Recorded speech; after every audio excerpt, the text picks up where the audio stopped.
Buenos días, buenas tardes, buenas noches a todos. Nuevo teórico de farmacología 2 y ahora vamos a dejar tranquilo a los bichos.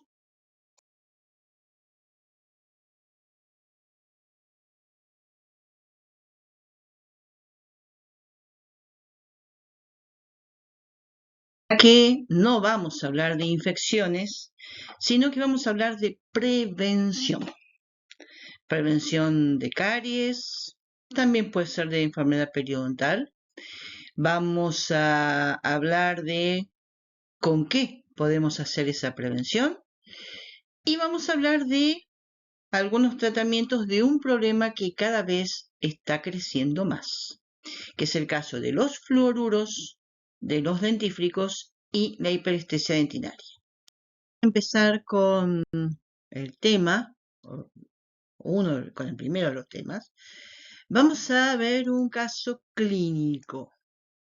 Paciente de 22 años, más o menos 60 kilos de peso, con gran variedad en su cavidad bucal de manchas blancas, algunas reabsorciones, inclusive en radiografía aparecen reabsorciones óseas.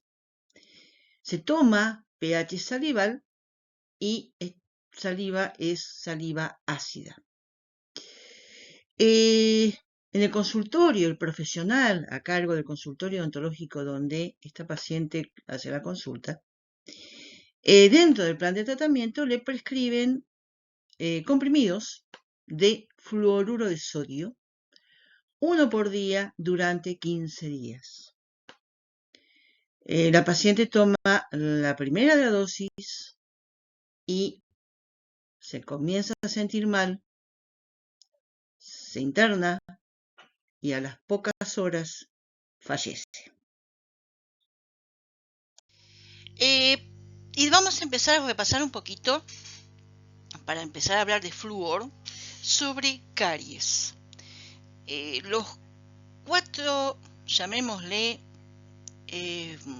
agentes etiológicos primarios, ahora es mucho más complejo este gráfico, pero primariamente la caries se forma, es una enfermedad infecciosa que se forma, o sea, que aparece cuando confluyen bacterias, un huésped o una pieza dentaria susceptible, un sustrato o una dieta determinada, y todo esto en un mayor periodo de tiempo.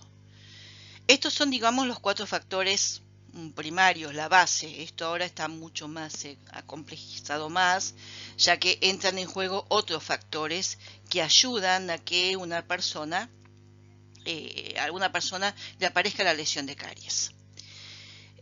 Claro que con la desaparición de cualquiera de estos factores, digamos, primarios o principales, ya la caries desaparece, o al menos se reduce la posibilidad que haya caries. Y, por ejemplo, el huésped o pieza dentaria susceptible lo podemos controlar por medio de la colocación de selladores de fosas y fisuras y la utilización de barnices, tópicos, buches fluorados, es decir, con flúor. Lo que es la dieta o el sustrato es justamente con el control de dieta, sobre todo con el control de azúcares, el uso de edulcorantes, el uso de azúcar, por ejemplo, de un azúcar que no es metabolizado, como es el caso del xilitol. Y para controlar las bacterias tenemos con control químico, como es, por ejemplo, los productos fluorados, o con control mecánico a través del cepillado.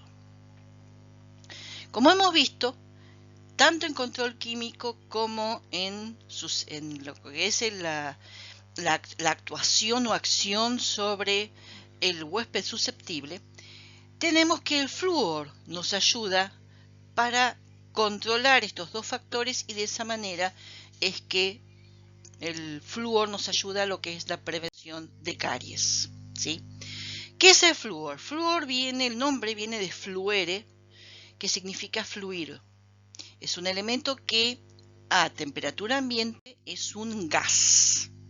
Dentro de la tabla periódica de los elementos lo tenemos dentro del grupo de los halógenos. Es de bajo peso atómico y además es uno de los elementos más electronegativos que se conocen. Es decir, es un anión. Carga eléctrica negativa, tiene gran afinidad a todos los cationes, a todos los que tienen carga eléctrica positiva. Como por ejemplo todos los metales, sodio, potasio, calcio, aluminio. Como es un gas a temperatura ambiente, está ampliamente en la naturaleza, nada más que en forma de fluoruros, en forma de sales. ¿Dónde lo encontramos naturalmente? En el agua de mar es uno de los sitios que más cantidad de flúor tiene. Tiene 2 miligramos por litro, es decir, 2 partes por millón. Obviamente que todos los productos de mar, pescados, mariscos, todo lo que sea, frutos y animales de mar, también son ricos en flúor. Hay otras carnes de pollo, cerdo, el hígado de vaca, son ricos en flúor. Hay minerales ahí, además en el suelo, digamos en una profundidad del suelo, el flúor es el 12º elemento en cuanto a mayor cantidad. También se encuentra naturalmente el flúor en los tés, especialmente en los tés que provienen de la India y de Ceilán. En algunas frutas, como la ananá o la piña, en la naranja, en el kiwi, en la frutilla y en la cerveza, pero a no pasarse, siempre beber con moderación, por más que tenga flúor, no se entusiasmen. De todas maneras, el flúor actualmente se utiliza únicamente en forma local. ¿Y cuál es el mecanismo de acción? ¿Cuál es la farmacodinámica del flúor? Bueno, esto sigue en discusión. 60 años después del descubrimiento del flúor como preventivo de caries, sigue discutiéndose cuál es el mecanismo de acción. Primordialmente, lo que más se cree, lo que más se está demostrando, es que la farmacodinámica del fluoruro es sobre el esmalte, sobre las bacterias y sobre las proteínas salivares. Y dentro de estos mecanismos de acción, que a su vez hay subformas, llamémosle, de actuar, los dos mecanismos de acción más importantes es favorecer la remineralización, incluyendo en áreas de la pieza dentaria que está desmineralizada, e interferir en el metabolismo y desarrollo bacteriano al tener una acción antienzimática. Entonces, ¿cuál es el mecanismo de acción sobre el esmalte? Una es acelerando la remineralización. Otro es alterando la química superficial. ¿En qué consiste esto? Esto consiste en alterar la química superficial. El esmalte contiene en su superficie dos cargas, positiva por el calcio, negativa por el fosfato. ¿Sí? Entonces, cuando el flúor se une a la superficie del esmalte, se une superficialmente a las uniones del calcio, al catión. El flúor es anión negativo, se une a las uniones positivas que da el calcio en la superficie del esmalte. De esta manera, el esmalte queda entonces cargado solo con una sola carga, con carga negativa. Antes tenía dos, positiva por el calcio, negativa por el fosfato. llega flúor. Flúor, carga negativa, se une al calcio, carga positiva. Uno de los tipos de carga queda neutralizado. Por lo tanto, queda solamente la negativa del fosfato. Esto altera la química superficial y también altera la tensión superficial. Y esto provoca alteraciones en la posible unión de proteínas salivales y de bacterias al esmalte. Esto está muy en discusión, pero el mecanismo de acción que está demostrado y está reconocido como el más importante del flúor es el de acelerar la remineralización. Y este es el que tienen que conocer en profundidad. ¿A qué se refiere? ¿Cómo es que acelera la remineralización? Bien, la pieza dentaria siempre sufre proceso constante de desmineralización y remineralización. Por ejemplo, en un proceso de desmineralización, cuando por ejemplo el paciente come, sobre todo cuando hay presencia de glucosa en esos alimentos, las bacterias, si hay placa bacteriana, las bacterias van a producir, o sea, van a hacer todo un metabolismo, van a producir ácido láctico, van a bajar, o sea, el pH del medio se va a bajar a un pH 3,5, y ahí se va a producir la pérdida de calcio y de fosfatos, que es la desmineralización. Una vez que todo terminó esa metabolización, bajó el pH, pasó la desmineralización, va a venir el sistema buffer de saliva que va a iniciar la remineralización que se completa cuando el pH llega a 5,5. O mejor dicho, sí, cuando el pH llega a 5,5.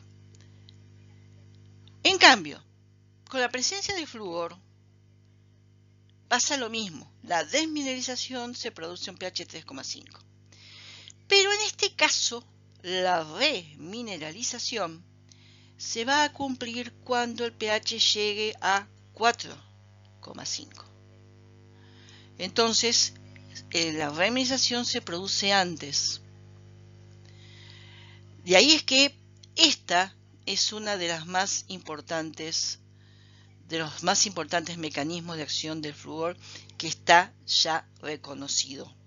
Entonces, habíamos dicho que sobre el esmalte aceleraba, actuando acelerando la remineralización, que de esa manera favorecía la remineralización, no solo manteniendo el equilibrio desmineralización, remineralización en las piezas dentarias sanas, sino también puede ser capaz de remineralizar aquellas ciertas zonas hasta cierto grado, piezas dentarias que ya han sufrido una desmineralización y con ciertas formas inclusive se puede tratar la lesión inicial de carie, que es la mancha blanca.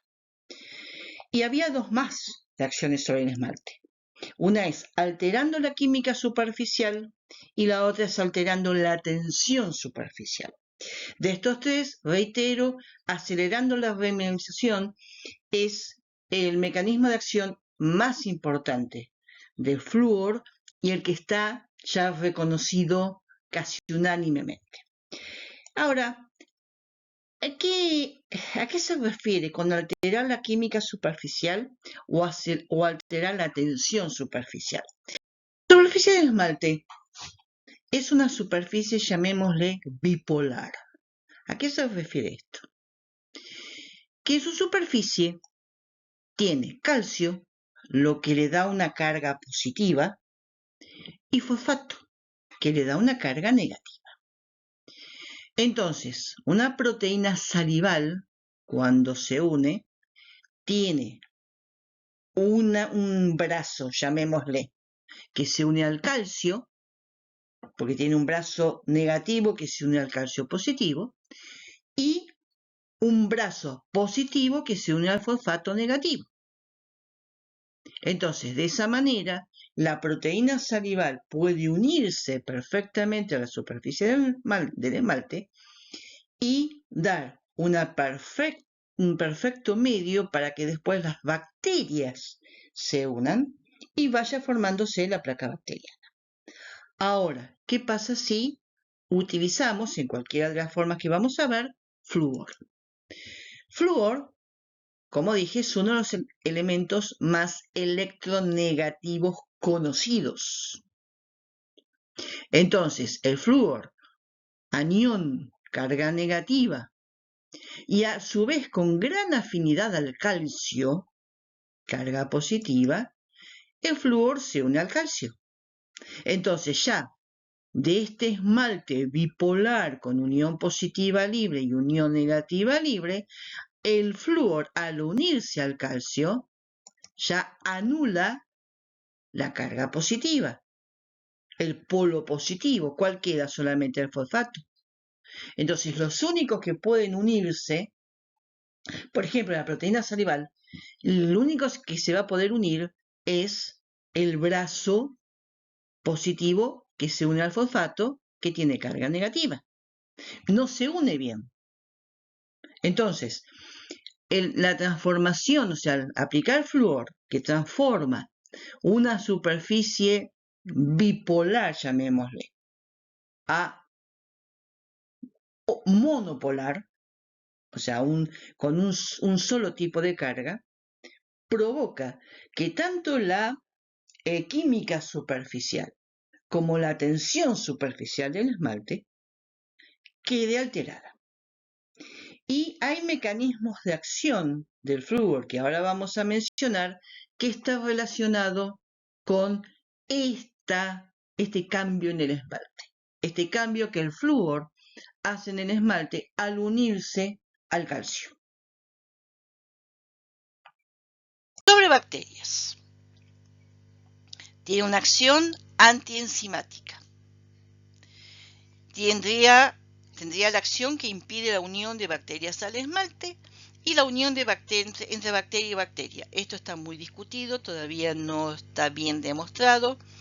Se estima, o lo que se sabe hasta ahora, es que podría tener relación con los otros dos mecanismos del esmalte, que es cambiar la química superficial.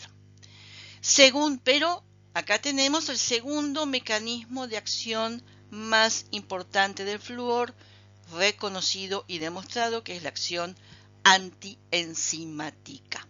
Yo recién comenté, ustedes esto ya lo saben de las demás materias, es que la desmineración se produce cuando las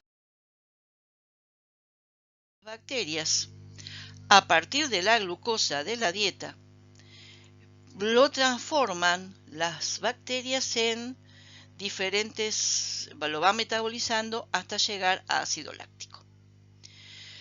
Como ven, todo este ciclo de metabolización se hace a través de enzimas. La glucosa transforma en glucosa 6-fosfato. Por acción de una enzima que es la fosfoglucomutasa se transforma en fructosa 6-fosfato. De ahí, por otras enzimas, en ácido 2-fosfoglicérico. Por acción de la enolasa en fosfoenolpiruvato, y de ahí a ácido láctico. Y acá hay otra enzima más, la fosfoenolpiruvato fosfotransferasa. ¿Qué importancia tiene esta enzima? Tiene la importancia que, ¿qué sucede? Hay bacterias, como es el caso de Streptococcus mutans, que en este proceso, durante este mecanismo de metabolización, es capaz de tomar parte de esta glucosa y alguno de estos componentes, convertirlos en sustancias y almacenarlas. O sea, las almacenan. ¿Para qué? Para que en algún momento en que no hay presencia de glucosa, hay un medio ambiente que ya a las bacterias les es difícil desarrollarse, donde necesitan acidez. Esas bacterias, sobre todo Streptococcus mutans, toman esos componentes, esas sustancias, derivadas de alguno de estos, de la fructosa o del fosfoglicérico, activan esta enzima, la fosfoenol piruvato transferasa, y a esos componentes, a esas sustancias almacenadas, la transforman en glucosa 6-fosfato. Y entonces vuelve a producirse todo el metabolismo y formarse ácido láctico, aunque no haya presencia en ese momento de glucosa, aunque el paciente no esté comiendo. ¿Qué pasa si hay presencia de flúor? El flúor inhibe a la fosfoglucomutasa, inhibe a la enolasa, inhibe también, acá hay otras enzimas menos importantes, pero que también participan en este ciclo metabólico de la glucosa, y también inhibe a la fosfoenol piruvato fosfotransferasa. De allí que este es el segundo mecanismo de acción más importante. Los dos mecanismos que sí o sí tienen que conocer y entender son la acción antienzimática y la acción que acelera la remedización. Con respecto a las proteínas salivales, también discutido, todavía no del todo demostrado, impide la unión de proteínas al esmalte, impide la unión entre proteínas y proteínas, y aparte es capaz de desunir proteínas que están unidas al esmalte. Bueno, el flúor viene, aparentemente la saca y se une. Y todo esto también estaría relacionado con el cambio de la química superficial al dejar que el esmalte quede exclusivamente cargado con, valga la redundancia, carga negativa. Bien.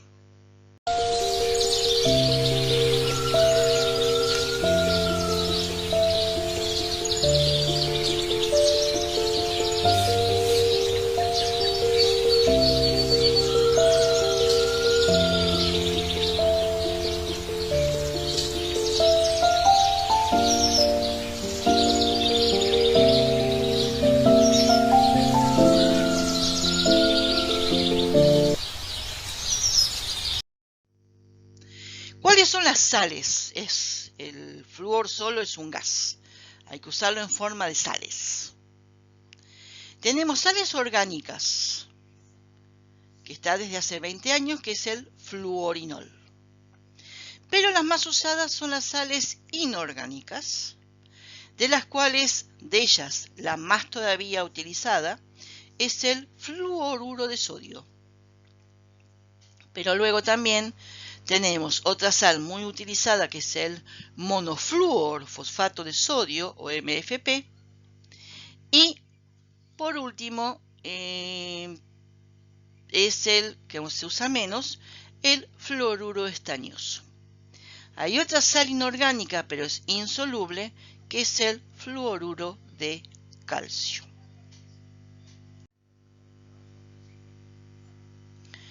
Vamos a describir ahora todos los productos, las formas en que viene el fluoruro. Aunque ya no se utiliza, por lo menos ya no se aconseja, no hay recomendación, supuesto efecto sistémico del flúor sobre lo que es prevención de caries, aunque algunos todavía sostienen esa teoría de mecanismo de acción, que es reforzar, o mejor dicho, reemplazar la hidroxiapatita por fluorapatita, que es más resistente al ataque de los ácidos que la hidroxiapatita. Ya, a pesar de que todavía algunos sigue con esa teoría de mecanismo de acción del flúor, que muchos ya la han descartado y está demostrado que no es así, y ahora su uso es prácticamente y únicamente local. De todas maneras, les menciono, esto a título informativo, les menciono, porque también puede venir alguien de algún laboratorio y presentarle y hasta darle muestras de las formas sistémicas de flúor. Durante muchos años, el flúor fue reconocido en 1942 como empezó a estudiarse para prevención de caries, y todavía hay zonas que mantienen el agua artificialmente fluorada. Se ha utilizado el flúor en forma sistémica, inclusive se le ha indicado en pacientes embarazadas para que tengan, sobre todo las piezas dentarias de los chicos, de sus hijos, justamente un esmalte más resistente al ataque ácido y a las caries como prevención de caries. Como les digo, esto ya está prácticamente descartado. Todavía hay algunos que lo mantienen esa teoría, esa postura. Nosotros ya hace unos años que no les enseñamos las formas sistémicas.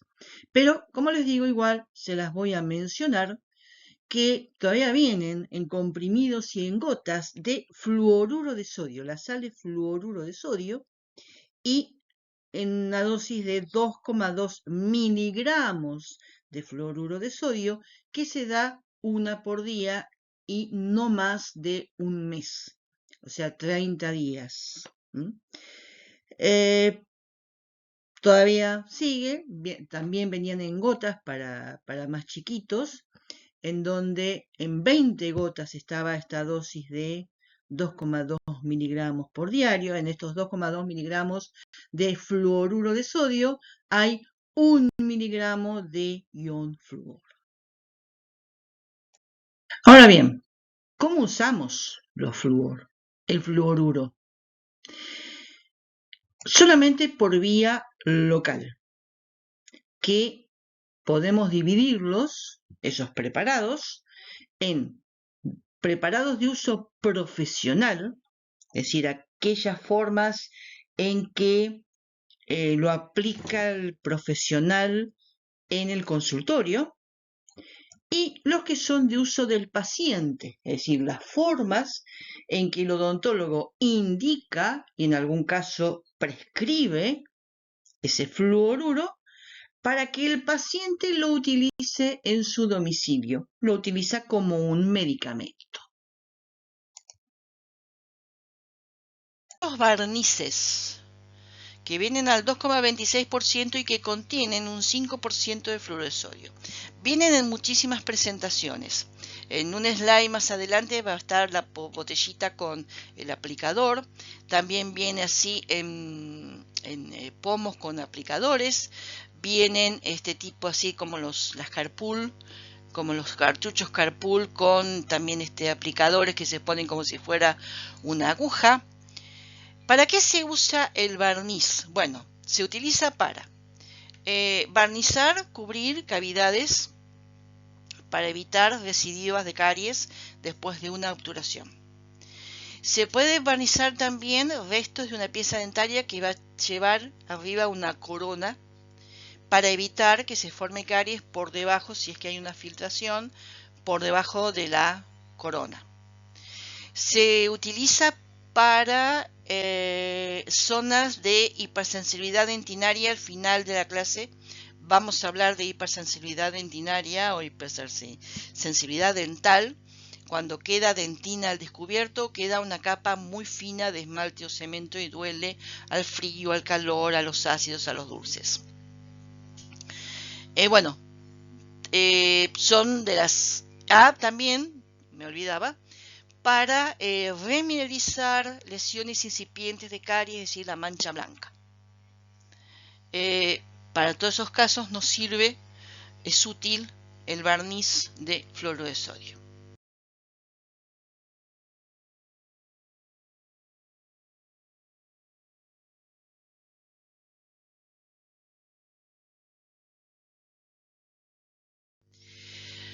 Otro de los productos que usamos en consultorio es el tópico de fluorfosfato acidulado al 1,23% de fluoruro de sodio con un pH de 3,5.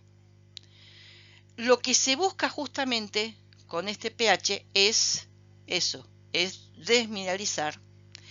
¿Por qué? Porque como está esta presencia del gel que tiene flúor y a su vez tiene ácido ortofosfórico y tiene fosfatos, eso va a favorecer la remineralización, y en la remineralización parte de ese flúor se va a depositar en forma de fluoruro de calcio, lo que va a proteger a las piezas dentarias del ataque, ahí sí, del ataque ácido y de caries. Esto usualmente se hace cada 6 meses, aunque en pacientes que son muy propensos a caries porque tienen algún tipo de enfermedad o porque tienen una saliva muy ácida, pueden entonces,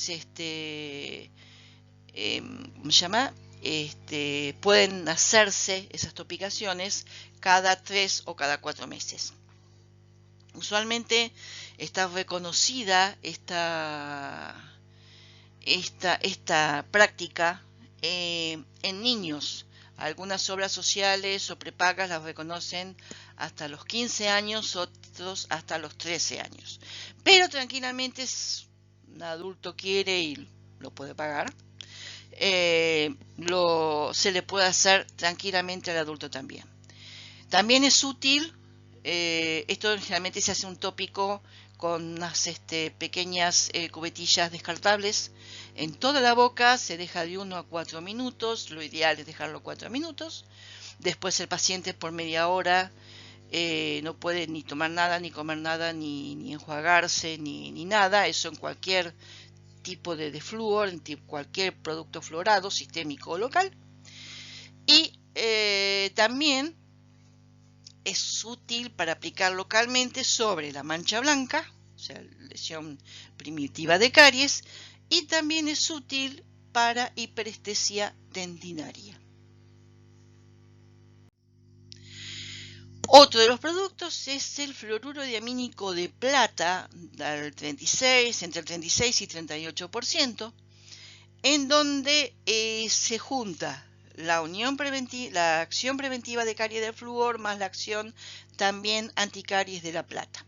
Lo que sí, como cuando toma en contacto con la pieza dentaria, esto se coloca sobre dentina, precipitan diferentes sales, precipita fluoruro de calcio, pero también precipitan sales de plata. La pieza dentaria puede verse de color, adquirir un color grisáceo o medio casi negro, por lo que su utilización es para piezas posteriores, para piezas anteriores o posteriores temporarias, piezas posteriores permanentes, remanentes dentarios que van a recibir algún tipo de corona, o para después evitar las recidivas de caries en pacientes con discapacidades en donde la parte de lo que es la función y la salud, digamos, la buena salud de las piezas dentarias es más importante que la parte estética, o sobresalga o se priorice la parte de salud que la parte estética. En cuanto para el uso del paciente, los preparados que nosotros vamos a indicarle al paciente, tenemos obviamente los buches o los colutorios, en donde hay dos presentaciones o dos concentraciones. Uno diario, sí, para todos los días, que es al 0,05%. Esta es la más frecuente que se indica al paciente, ya que otro concentración, que es la semanal o quincenal, que es al 0,2%, no es tan frecuente indicarlo para que el paciente solo haga en el domicilio ese buche. Es más que se usa en consultorio para antes o después, sobre todo después del tratamiento odontológico, al menos que sea una cirugía, que el paciente después se hace en el consultorio este buche semanal o quincenal para ya tener también un refuerzo de flúor en su boca, o para los programas de salud oral, o sea, para los chicos, en escuelas, comedores, clubes, sociedades de fomento, que se quiere, bueno, que se hace un programa de salud bucal donde se hace enseñanzas de técnicas de higiene, inactivación de caries, bueno, otra de las medidas que se toma, es hacerles que los chicos, o si son adultos, hagan semanal o quincenalmente colutorios de buche de colutorio de flúor al 0,2%. El diario se puede hacer tranquilamente una receta específica, porque la cantidad que viene de los envases son de 200-250 mililitros, está perfecto. Pero si bien hay algún producto en forma comercial para de esta concentración semanal o quincenal, son de 50 mililitros, es muy poco. Para los programas necesitamos cantidad. Entonces, cuando necesitamos fluoruro de sodio, el colutorio de fluoruro de sodio semanal o quincenal, para esos programas, la receta que tenemos que hacer es magistral. Entonces, por ejemplo, una receta magistral de fluoruro de sodio para, supongamos que es un club donde van 10 chicos, indicamos que cada chico, una vez por semana durante 3 meses, se haga un buche de flúor con el contenido de una cuchara de postre, ¿sí? Entonces, hay que hacer la receta magistral, que es esta. Fluoruro de sodio, 2,4 gramos, agua destilada, cantidad suficiente para 1200 mililitros, colutorio, envase plástico, firma, fecha, sello, bueno, todo lo demás. Ahora bien, ustedes se preguntarán, ¿y cómo sacó la conclusión la profe que va a 2,4 gramos de fluoruro de sodio en 1200 mililitros de agua destilada? Bueno, vamos a hacer la cuenta. ¿Cómo se hizo esta receta magistral? Hay que tener en cuenta que en la receta magistral lo primero que tenemos que calcular va a ser el vehículo. Sobre todo cuando la droga base, como en este caso, va a concentración. Dijimos 0,2%, es decir, que cada 100 mililitros de la solución va a ir 0,2 gramos de fluoruro de sodio. O sea, para saber cuántos gramos de fluoruro de sodio necesitamos, tenemos que saber cuánto vehículo vamos a tener. Por lo tanto, lo primero que vamos a tener que calcular es el vehículo. Después de tener el vehículo la droga base, y si es que llegamos a colocar algún coadyuvante, algún correctivo intermedio, si lo necesitamos, entonces después también calculamos lo demás. Pero acá vamos a hacerlo sencillo, vehículo y droga base. Entonces, cada chico dijimos que tiene que hacer el buche con el contenido de una cuchara para postre. Recuerden, farmacología 1, allá lejos y hace tiempo, no tan lejos y no tanto tiempo. Volumetría habitual, cuchara de postre, capacidad universal que se toma, 10 mililitros. Dijimos que son 10 chicos. 10 chicos, cada uno de estos 10 chicos tiene que hacerse buche con 10 mililitros. 10 por 10, 100. Es decir, cada vez que se van a hacer el buche los chicos, vamos a necesitar 100 mililitros. Ahora bien, esto lo va a hacer una vez por semana durante 3 meses. Aproximadamente cada mes tiene 4 semanas. Por lo tanto, un mes, 4 semanas. Por 3 meses, 3. 3 por 4, 12. O sea, 12 veces. Y cada una de esas 12 veces vamos a tener que tener 100 mililitros por los 10 mililitros de los 10 chicos. Ahí salen los 1200 mililitros. 12 por 100, 1200 mililitros. Bien, de acá salieron los 1200 mililitros del agua destilada. Ahora sí, ya podemos calcular el flúor. Dijimos que la concentración del fluoruro de sodio semanal o quincenal es 0,2%. Es decir, 0,2 gramos cada 100 mililitros. Regla de 3 simple. Por lo tanto, 100 mililitros, 0,2 gramos. En 1200, que es el lo que necesitamos para todo el programa va a ser X. 0,2. 0,2. Acá, perdón. Acá. 0,2 por 1200 dividido 100. ¿Sí? Simplificamos el 100 con los dos ceros del 1200 y tachamos mililitros sobre mililitro, por lo que el resultado de esta cuenta son gramos. ¿Sí? Entonces hacemos 0,2 por 12. ¿Quieren hacer 0,2 por 1200? Después a eso dividirlo por 100, le va a dar lo mismo, 2,4. Entonces, fluoruro de sodio, 2,4 gramos, agua destilada, cantidad suficiente para 1200 mililitros, colutorio, envase plástico, recuerden, flúor es un anión. ¿Alguno se le ocurre ponerlo en un bidón metálico? El flúor se une al metal del envase, chau fluoruro de sodio.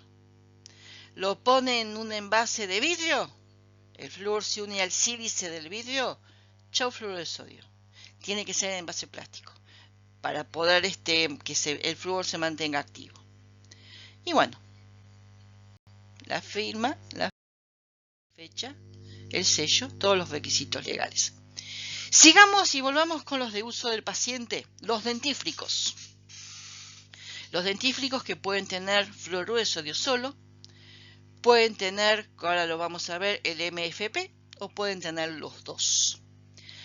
Hay un tipo de gel dentífrico especial que es al 1%, acá me olvidé de tapar la marca, perdón, aunque me parece que es la única marca que hay acá, que es al 1%, que es un gel dentífrico de flúor fosfato acidulado, nada más que en vez del 1,23% tiene un 1% de fluoruro de sodio, y en vez de tener un pH de 3,5, tiene un pH de 5,6. Tiene la función es la misma que la del flúor fosfato acidulado, pero con la diferencia que este gel dentífrico se utiliza durante 45 días. Es decir, se utiliza antes de ir a acostarse durante 45 días. Se utiliza con un cepillo seco, sin mojar. Después el paciente solamente escupe el excedente, no se enjuaga. Y de esa manera se obtiene una acción similar al del flúor fosfato acidulado de 1,23%, pH 3,5. Este tiene un pH de 5,6 y es al 1%. También se puede llegar a repetir esto cada 6 meses, si es necesario, porque tienes un paciente con pH que tiene una saliva de pH muy ácido o tiene otros problemas, o sea, de mucha predisposición a caries. Entonces se hace cada 4 meses, o sea, 3 veces por año se hace cada 4 veces. Repito, esto se hace 45 días. Después de 45 días se deja, digamos, descansar, llamémosle, y se utiliza un dentífrico común. Bien, desde hace 20 años que está el fluorinol, que es el fluoruro de nicometanol, que es al 0,85% y que tiene 1250 partes por millón de iodo-flúor. Particularmente activo para lo que es hiperestesia dentinaria, y aparte suele venir asociado a veces en colutorios con el clorhexidine. Y si no, está en gel o en pastas dentales, sobre todo asociados en pastas dentales que son pastas dentales blanqueadoras o posblanqueamiento, en donde, bueno, por un lado blanquea, pero con la presencia del fluorinol eh, evita o reduce la sensibilidad que suelen tener los pacientes cuando se hace un blanqueamiento o que pueden provocar estas pastas dentífricas blanqueadoras. El MFP, el monofluorfosfato de sodio, muy conocido, pues está en casi todos los dentífricos. Como les decía hoy, es más estable que el fluoruro de sodio. La concentración varía de 0,75 a 1,2%, dependiendo si el MFP está solo en el dentífrico o está asociado con fluoruro de sodio. Si está asociado con fluoruro de sodio, va a haber un 0,75% de MFP y un 0,22, 0,23 de fluoruro de sodio.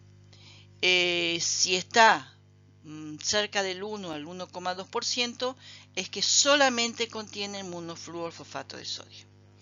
El 13% de este porcentaje es ion flúor. ¿Sí? El fluoruro estañoso, creo que en nuestro país todavía, todavía, no es que todavía no está. En este momento no está, en su momento estuvo, todavía no ha vuelto, pero en cualquier momento puede volver, por eso lo hablo, porque aparte en otros países sí está. Tiene, además de la actividad contra caries y antibacteriana del flúor, una actividad antibacteriana que tiene el estaño. Viene al 0,4%, que equivalen a 1 miligramo de ion flúor. Y bueno, también no solamente es anticaries, sino antiplaca gingival. ¿Sí? Por ejemplo, acá tenemos un gel de Colgate que tiene fluoruro estañoso.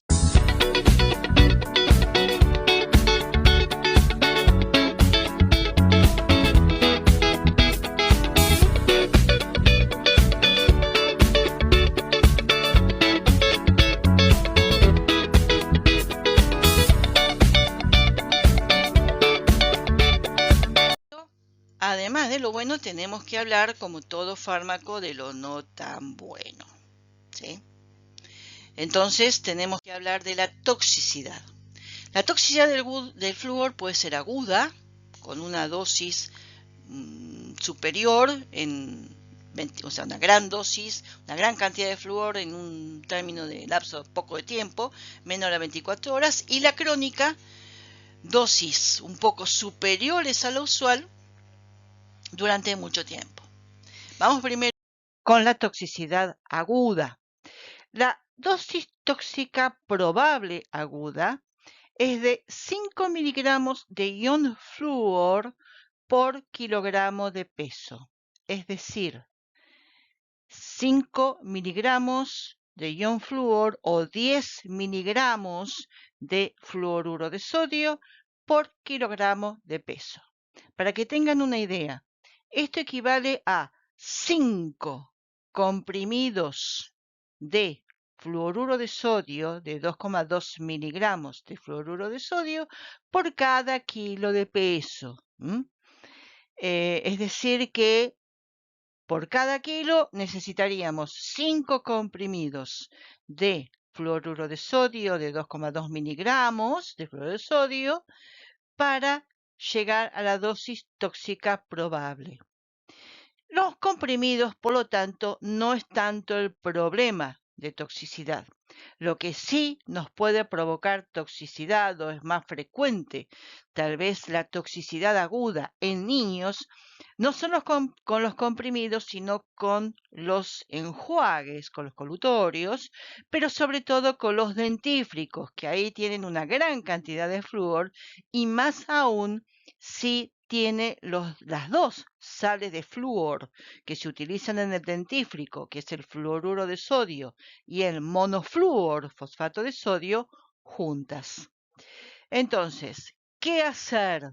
Una madre, padre, abuela, abuelo, tío, tía, madrina, padrino nos llama diciendo urgente, llorando que el nene se comió todo el dentífrico que nosotros le indicamos para al adulto para realizar su higiene. Entonces, bueno, pregunta primero, ¿cuánto hace que lo hizo? Y debe ser recién, porque recién lo vi que se lo estaba comiendo. Bueno, ¿qué pasa? El flúor necesita media hora, 30 minutos para absorberse completamente. Entonces, si estimamos, o la familiar que nos llama nos dice que no hace 30 minutos, o todavía lo seguía haciendo, no pasaron los 30 minutos, desde que lo dejamos, terminó de comerse todo el dentífrico, entonces la primera indicación que le podemos dar es de leche, queso, yogur, alimento lácteo. ¿Por qué? Recuerden que el flúor tiene gran afinidad al ion calcio. Se une al ion calcio. Deja cualquiera, lo deja el sodio, lo deja cualquier otro catión para irse con el calcio.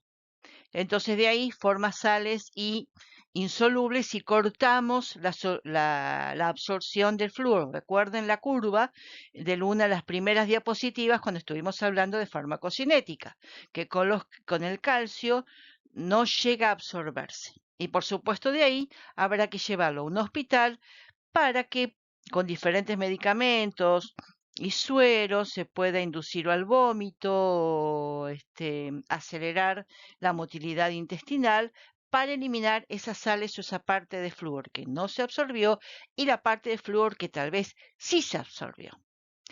En cambio, si este familiar no sabe porque salió un minuto y se distrajo un minuto porque llamó por teléfono, habló por teléfono, tuvo que atender a alguien en la puerta de la casa, no sabe cuánto pasó. Bueno, ahí directamente a un hospital, ya que habrá que hacer un tratamiento endovenoso con sueros con calcio, a base de calcio, para en la distribución inactivarlo al flúor y luego que ese flúor se elimine.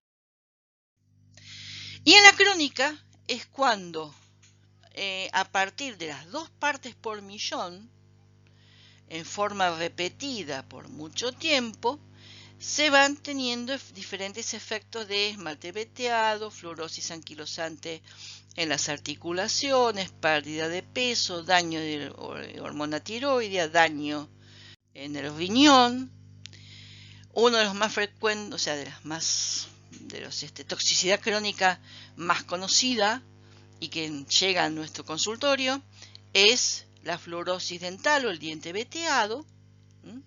Zonas aparentemente parecen descalcificadas, ¿sí?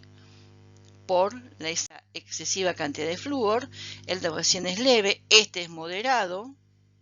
Después tenemos otras más graves en donde hay destrucción en la superficie de flúor. Esto con algunas técnicas de blanqueamiento se soluciona hoy en día. Anquilosante, una fluorosis anquilosante en todas las articulaciones se sueldan por precipitación de sales de fluoruro de calcio. Esta zona en negro es donde seguramente hay casos de fluorosis dental porque la cantidad de flúor que hay en el agua es mayor a los 3 miligramos por litro, es decir, mayor a 3 partes por millón. Por el hecho que en general el agua potable proviene de pozo, del suelo, y que está rico en flúor, y las que potabilizan no usan técnicas muy eficaces para desfluorar lo suficiente esa agua. En gris está ahí, entre 1 y 3 partes por millón.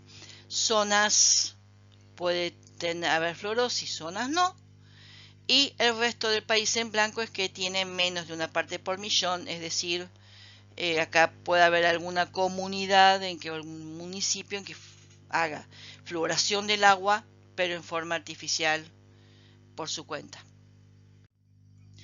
La dosis letal, la que provoca la muerte, de 16 a 32 miligramos de ion flúor por cada kilo de peso. 16 a 32 comprimidos de 2,2 miligramos de flúor por cada kilo de peso. Repito, los comprimidos no es el problema. El problema es en chicos, los colutorios y las pastas dentales.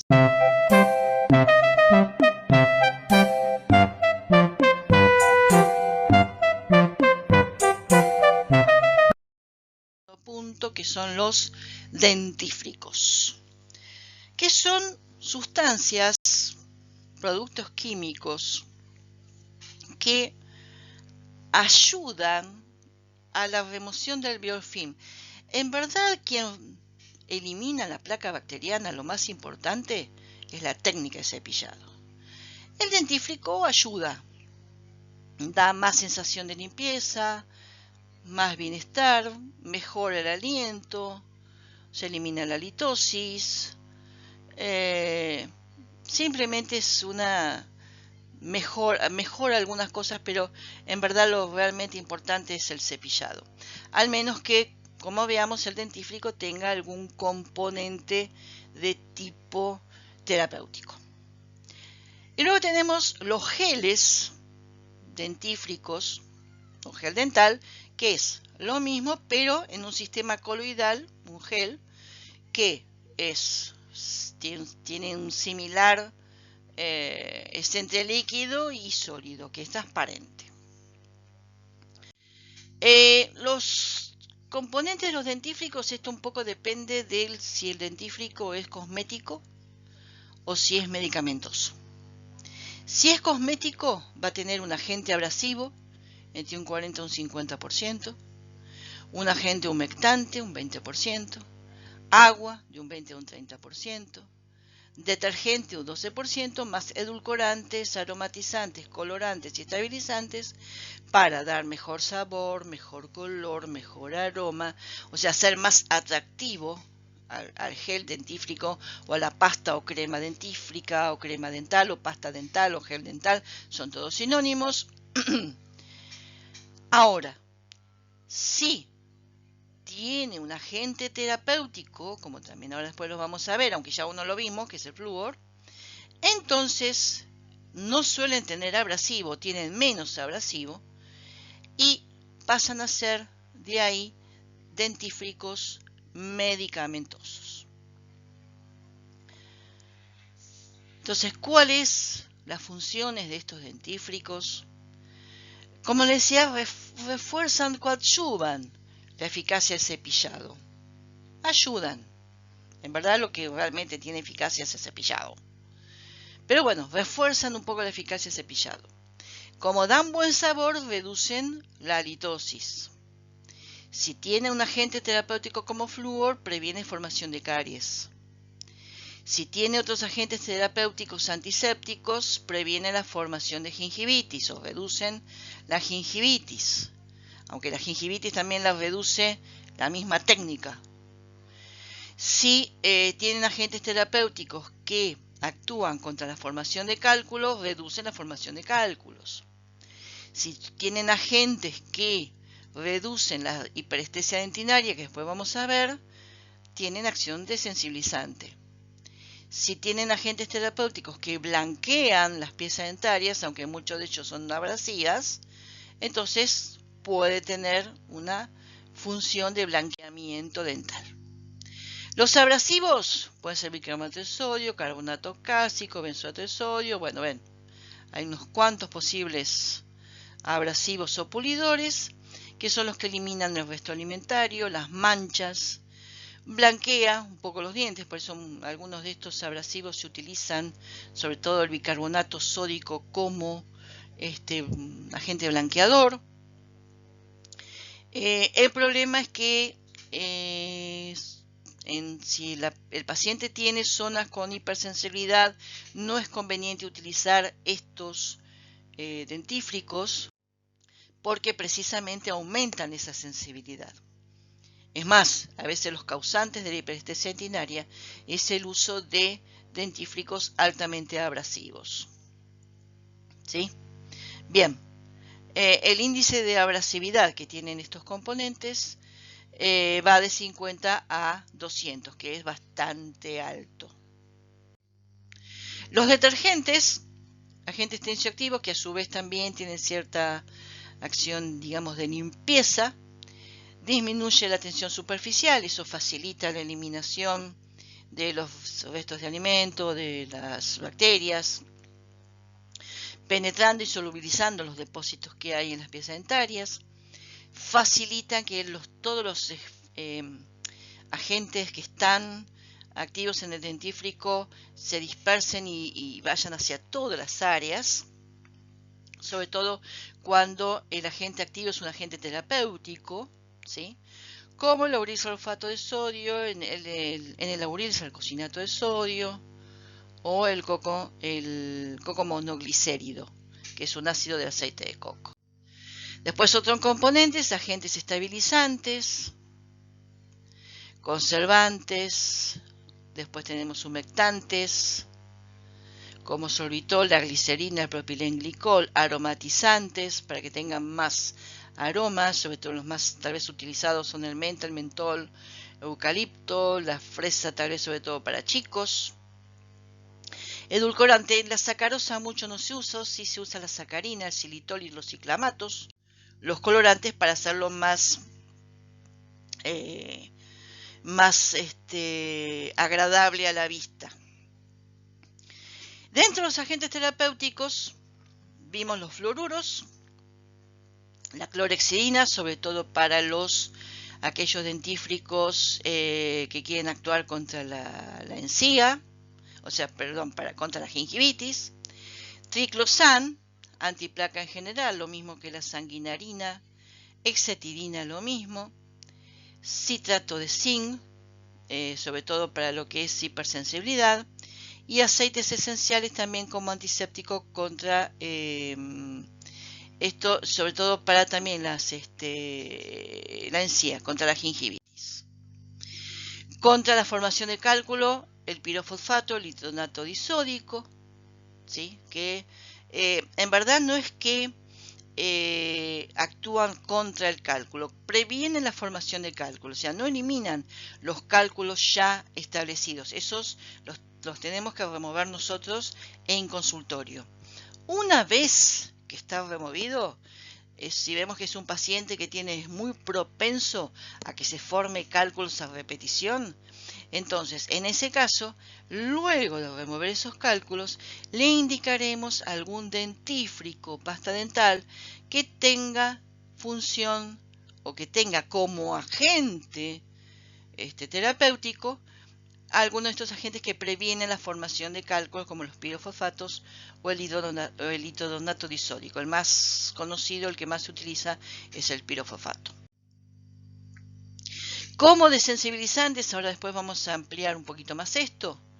Nitrato de potasio, cloruro de estroncio, cloruro de potasio, sódico y lactato de aluminio. Si en los pacientes que tienen hiperestesia dentinaria o hipersensibilidad dental, el agente que tiene, o sea, que va a tener el dentífrico para atacar, aunque a veces no sirven tanto para atacar, sino sirven para fortalecer o mantener un tratamiento contra la sensibilidad dental que se ha hecho en consultorio, es dentífricos con alguno de estos componentes. Los blanqueadores, en base a peróxido de hidrógeno, sílice o bicarbonato de sodio micropulverizado, también para blanquear los dientes cuando la coloración no es muy, o las manchas no son muy graves, o para mantener un tratamiento, o sea, mantener el blanqueamiento que se ha hecho en consultorio.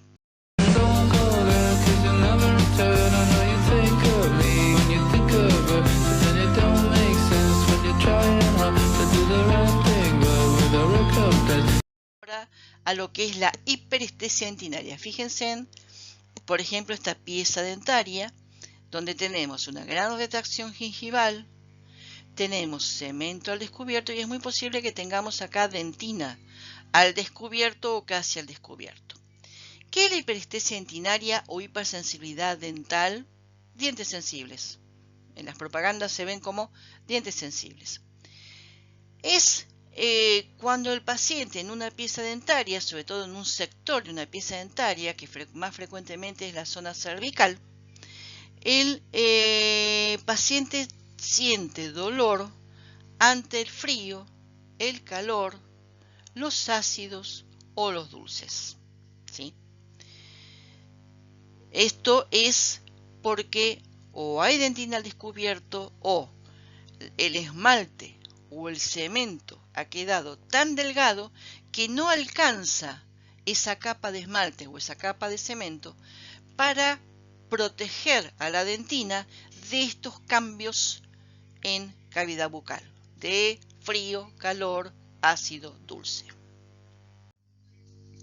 ¿Cuáles son las causas? Pueden ser mecánicas porque después de un tratamiento base periodontal de raspaje y alisado, se elimina todo el cemento infectado que está reblandecido y queda dentina al descubierto. Y es muy posible que eso también, este mismo tratamiento o por la enfermedad, haya una retracción gingival como la que vimos en la diapositiva de recién.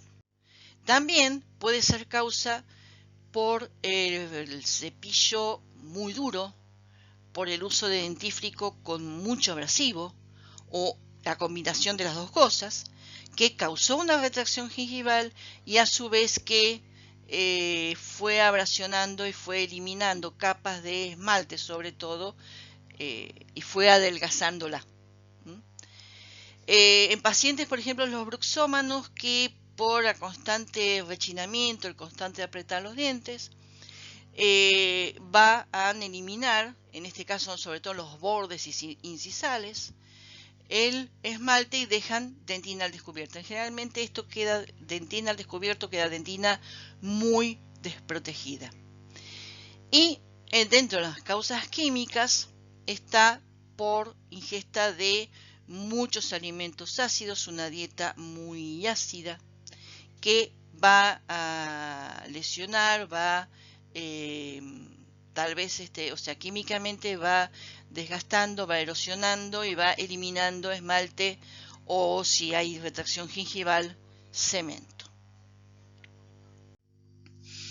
Entonces, como les decía, las posibilidades es porque hay un adelgazamiento excesivo de esmalte o de cemento, donde la dentina queda más expuesta o desprotegida, o porque ha quedado dentina al descubierto, ya sea también por alguna de las causas anteriores o también puede por una retracción gingival.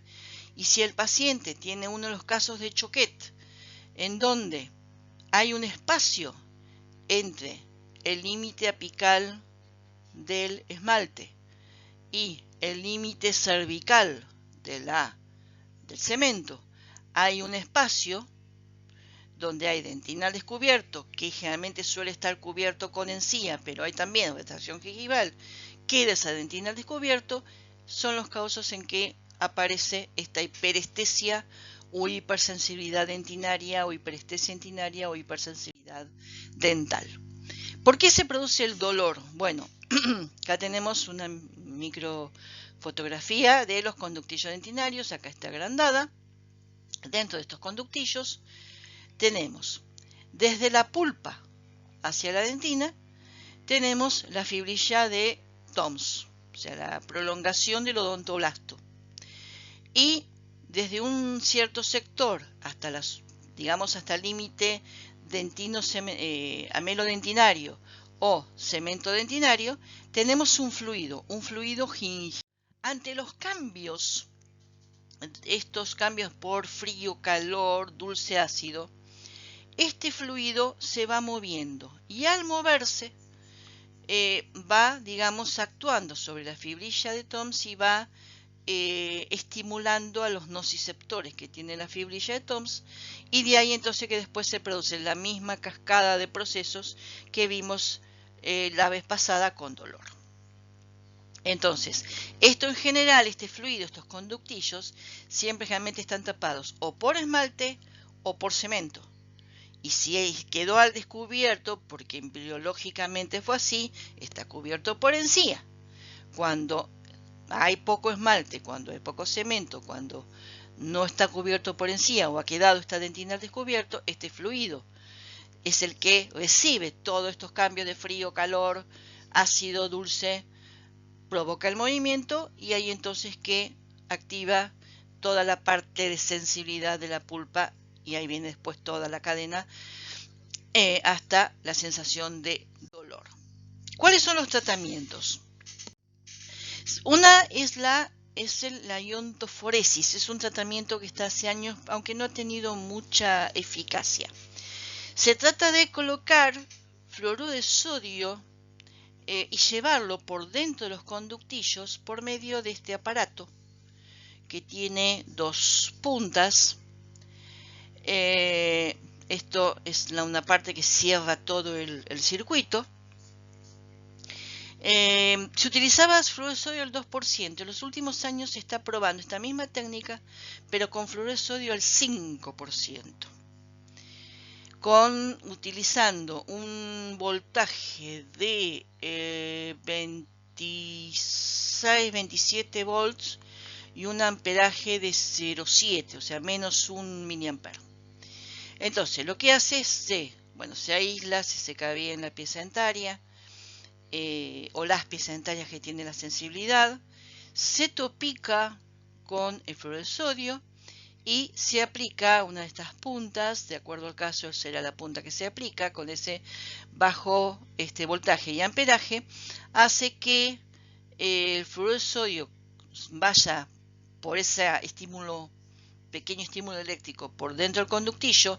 Al tomar contacto con el calcio, precipita en forma de fluoruro de calcio y tapa el conductillo dentinario. Esto en una sola sesión no pasa. Se necesitan 2 o 3 sesiones. Y casi siempre recidivaba el tema de la perestesia.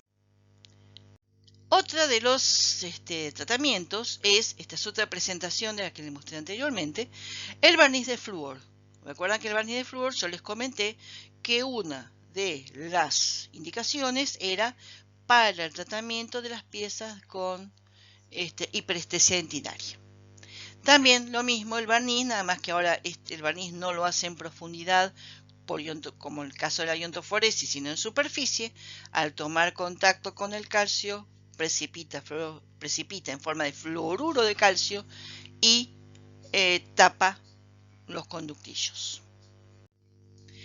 Otros tratamientos, ya sea por tópicos o por dentífricos, son el nitrato de potasio, el fluoruro de sodio al 1%, también en barniz o en gel, el cloro de estroncio, el cloro de potasio, citrato sódico dibásico, el oxalato férrico, que vienen en gotas, lactato de aluminio, el metacrilato, que es un adhesivo, hay selladores que se pueden utilizar, en donde se aplican y también toman contacto con el calcio y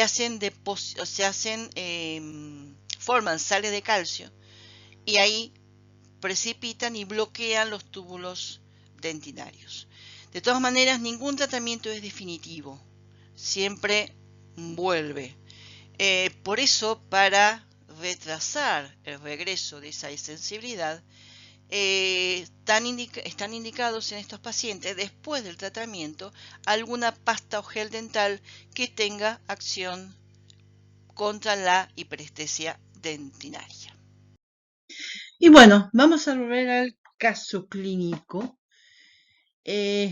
Paciente de 22 años, 60 kilogramos de peso, con gran variedad de manchas blancas y saliva ácida. En un consultorio odontológico, el profesional a cargo y que la atiende le prescribe fluoruro de sodio sistémico 1 por día durante 15 días.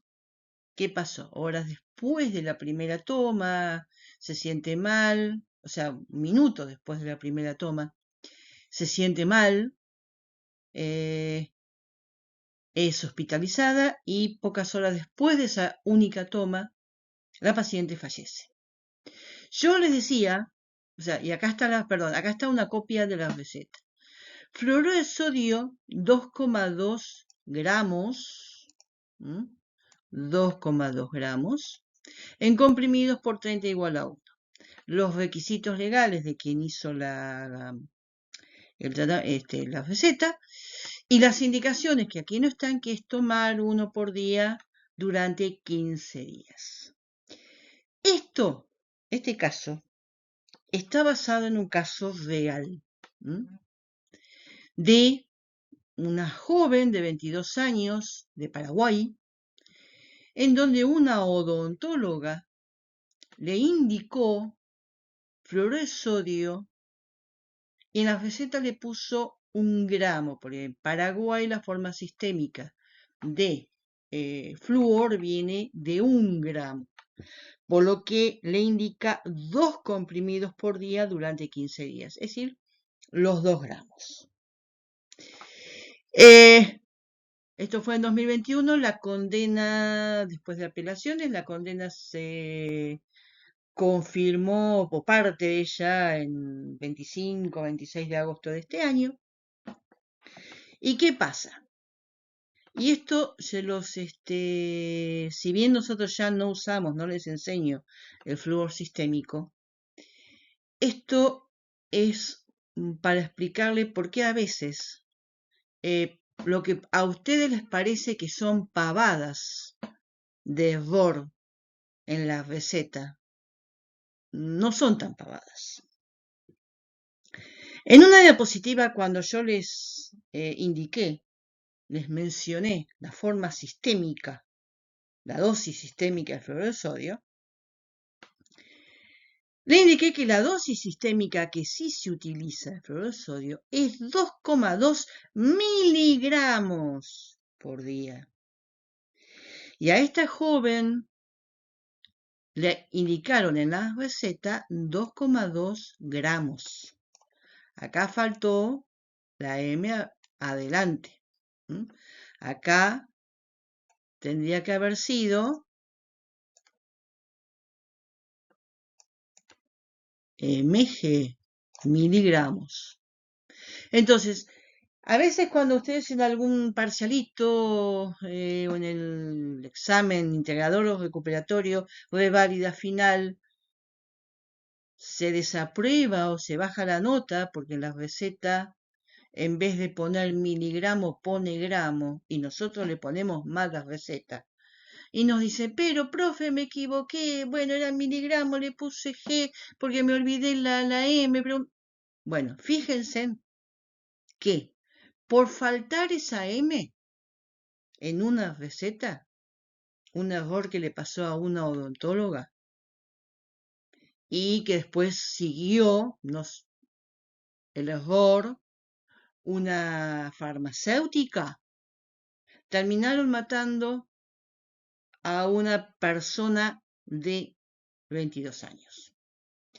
Si nosotros hacemos la cuenta de 60, que es el kilo de peso aproximado, no está en la información el peso, pero por la contextura física es posible que inclusive pese un poco menos. 60 por, vamos a tomar la dosis mínima de la dosis letal de ion flúor. 16. 0 por toda la cantidad, 0. 6 por 6, 36. 6 por 1, 6. Y 3, 9. Es decir, que para esta joven, 960 miligramos de ion flúor, espero no haberme fallado en las matemáticas,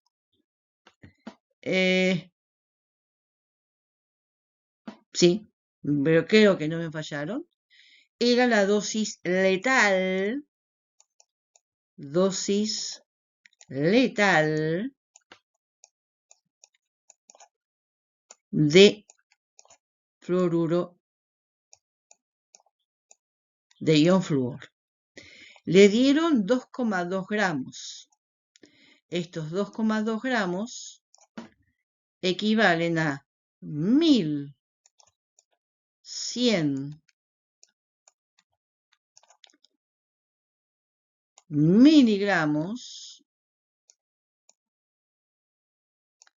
de ion flúor. Es decir, ya habían pasado la dosis letal para esta paciente tomando la menor dosis letal de ion flúor. Entonces, ¿ven por qué? Por ejemplo, hace una receta de tantos miligramos, en vez de miligramos le ponen la G que es gramo. ¿Por qué le decimos está mal y desaprobamos la receta? Esto es un caso real. Por ahí algunas cosas, algún dato no está, lo acomodé, pero es un caso real. ¿Sí? Que pasó, ya les digo, en Paraguay. La información que tengo es que pasó en Paraguay. Por eso es tan importante la receta. Y no tener errores en la receta. Igual, con flúor, ya les digo, nosotros ya, por lo menos nosotros desde farmacología, ya no preconizamos el uso de flúor sistémico. Yo en el teórico olvidé de comentar o de ampliar el por qué ya no se usa el flúor sistémico. Hay muchísimos estudios con efectos adversos del flúor sistémico en chicos, desde problemas de disminución en el, digamos, en el desarrollo cerebral, deficiencias mentales, bueno, todo tipo de efectos adversos, por eso que ya nosotros no enseñamos, no preconizamos el uso sistémico de flúor. Pero de todas maneras, como les digo, hay laboratorios que mantienen presentaciones de flúor sistémico que a ustedes como odontólogo les puede aparecer, o sea, les pueden presentar, traer muestras de flúor sistémico o folletería sobre el flúor sistémico, bueno, sepan, tengan cuidado con estas cosas. Bueno, y con esto damos por finalizado este teórico del trabajo práctico número 6 sobre la parte de prevención. Y me despido como siempre. Dudas, mensaje directo de Instagram, farmacologiafolpa@gmail.com, en la cátedra, en el aula. A ver, no tengan miedo, que no les dé vergüenza hacer preguntas, por más tontas que le parezca. Por más que algún compañero los mire mal, porque siendo otra vez preguntando, si no lo entienden, pregunten. Si de última no tienen vergüenza o temor de lo que dirán sus compañeros, bueno, lástima porque tal vez esa pregunta o ese pedido de una nueva explicación sobre un punto a ese compañero, a otro compañero le puede servir, bueno, se lo pierde. Pero al finalizar el trabajo práctico se acérquense al docente. O, si quieren, se acercan a la asignatura y nosotros le explicamos. Obviamente, lo que no entienden, habiendo leído, escuchado el teórico y todo es posible. Es una materia muy difícil, lo sabemos. Bueno, estamos acá los docentes, estamos para explicar y tratar que la entiendan, que la aprendan, que puedan aplicarla. Nos vemos en el próximo teórico.